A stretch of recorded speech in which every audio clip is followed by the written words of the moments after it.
Pancasila telah dikenal sejak zaman Sriwijaya dan Majapahit. Nilai luhurnya telah diterapkan dalam kehidupan. Pancasila sendiri berasal dari bahasa Sanskerta, yaitu panca berarti 5 dan sila berarti dasar atau asas. Pancasila berarti 5 asas. Istilah Pancasila terdapat dalam buku Negara Kertagama karangan Empu Prapanca dan buku Sutasoma karangan Empu Tantular, yang artinya adalah berbatu sandi yang 5 atau pelaksanaan kesusilaan yang 5. Sejarah perumusan Pancasila sebagai dasar negara merupakan bagian dari sejarah perjuangan bangsa Indonesia.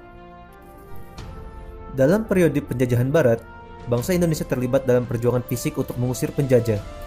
Perlawanan terhadap penjajahan Barat tersebut terjadi hampir di seluruh wilayah Indonesia, tetapi belum terkoordinasikan dengan baik dan bersifat kedaerahan. 20 Mei 1908, Dr. Sutomo mendirikan Budi Utomo yang merupakan organisasi pelopor gerakan nasional. Oleh karenanya, setiap tanggal 20 Mei ditetapkan sebagai Hari Kebangkitan Nasional.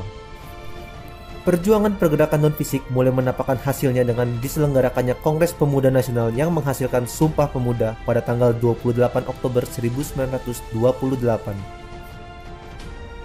Pada tanggal 9 Maret 1942, pemerintah Hindia Belanda menyerah tanpa syarat kepada Jepang dan mulailah pendudukan Jepang di Indonesia.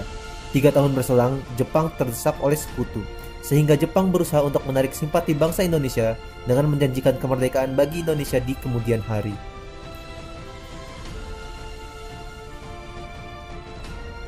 Tanggal 29 April 1945, Jepang membentuk BPUPKI atau Dokuritsu Junbi Chosakai yang diketuai Dr. KRT Rajiman Weddiodiningrat dan beranggotakan 76 orang, termasuk 7 orang Jepang sebagai anggota istimewa. BPUPKI melakukan sidang pertama selama 3 hari dari tanggal 29 Mei 1945 hingga 1 Juni 1945. Pada sidang itu, Mr. Muhammad Yamin, Profesor R. Supomo, dan Insinyur Soekarno secara berurutan mengemukakan pandangannya tentang 5 asas dasar negara Indonesia.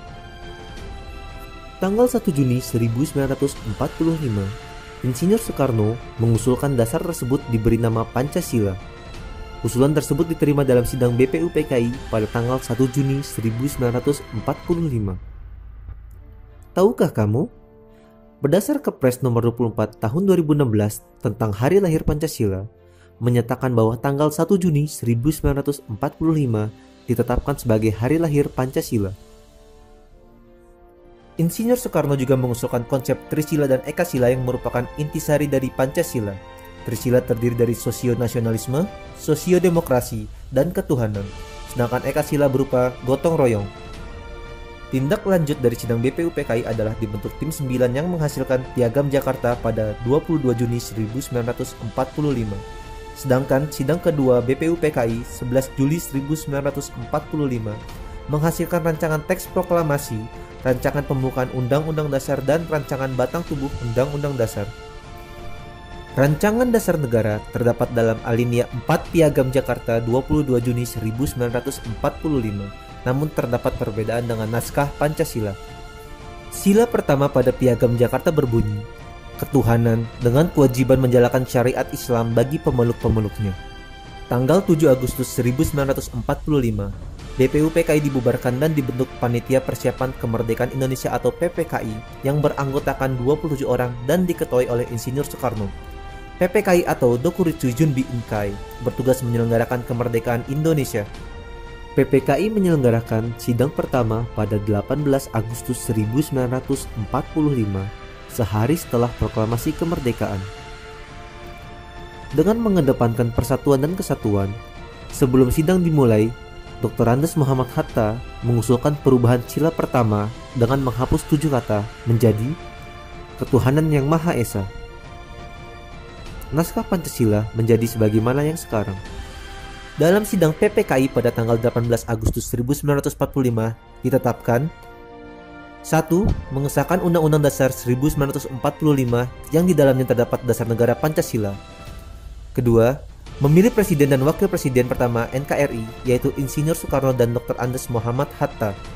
Ibarat suatu bangunan, Negara Kesatuan Republik Indonesia didirikan di atas suatu pondasi atau dasar yang terdiri dari 5 asas yang dinamakan Pancasila. Sebagai paham filosofis, Pancasila memiliki 2 pengertian, yaitu Pancasila sebagai pandangan hidup dan Pancasila sebagai dasar negara. Pancasila sebagai pandangan hidup atau way of life atau Weltanschauung dalam bahasa Belanda harus dapat dipertanggungjawabkan secara logis dan dapat diterima oleh akal sehat. Dalam pelaksanaannya sehari-hari tidak boleh bertentangan dengan norma agama, norma kesusilaan, norma sopan santun serta norma hukum yang berlaku. Pancasila sebagai dasar negara. Dalam pengertian ini sering disebut pula sebagai dasar falsafah negara atau filosofische grondslag atau ideologi negara atau Staatsidee. Dalam hal ini, Pancasila digunakan sebagai dasar untuk mengatur penyelenggaraan negara atau mengatur pemerintahan negara. Kedudukan hukum Pancasila selain sebagai dasar negara juga sebagai sumber dari segala sumber hukum negara, sebagaimana tercantum dalam Undang-Undang Nomor 12 Tahun 2011.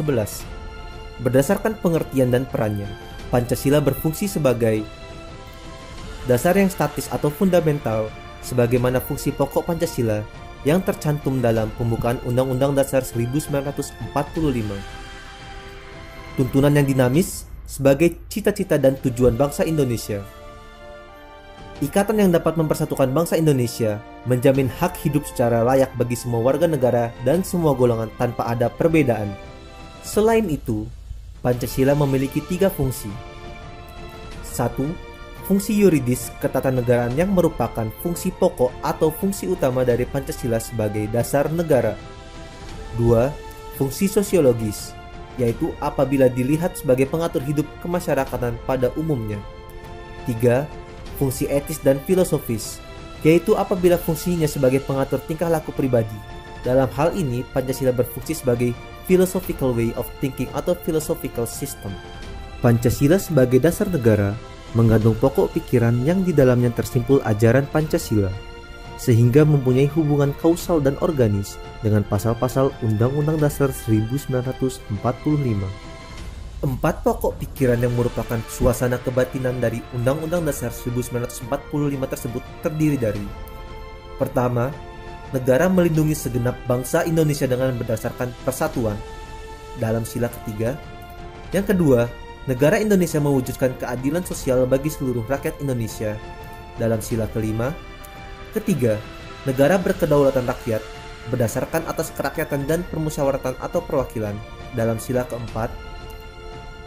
Yang keempat, negara berdasarkan ketuhanan yang Maha Esa menurut dasar kemanusiaan yang adil dan beradab, yaitu sila ke-1 dan ke-2.